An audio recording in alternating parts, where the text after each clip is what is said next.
Kung taga Mandaluyong ka, siguradong natikman mo na itong aling tonang palabok. Naku, sobrang tagal na nito at isa to sa mga paboritong neighborhood spot dito sa Mandaluyong. Isa to sa mga options ko kapag may biglaang handaan kasi affordable and masarap yung palabok nila. Mas mura siya compared sa iba, yung good for 25 to 30 persons nila is 1,250. Ang binili ko is yung good for 5 persons na tigti 350 na palabok. Sinamahan ko na rin ng pork barbecue. Tatlo lang kaming kumain nito ha, tapos naubos namin. Medyo addicting kasi kainin itong aling tonang palabok. Maninipis yung noodles, tapos masarap yung sauce. Sobrang hilig ko sa palabok at marami na ako natikman. This may not be the best palabok, pero legit na masarap to. Yung toppings niya, may eggs, may nakita akong dried squid, konting tinapa.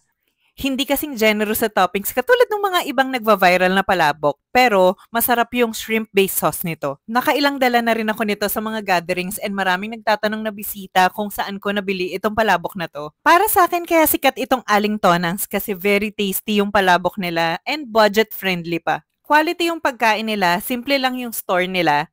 Maganda yung packaging at higit sa lahat, reliable sila sa delivery. Hindi lang ako masyadong fan itong pork barbecue nila. Mahal siya for 60 pesos per stick. Not as tender as I expect. Meron ako natikman na mas mura and mas malambot. But masarap naman yung lasa niya. The best pa rin yung palabok sa kamuning. Kayo, anong favorite nyo?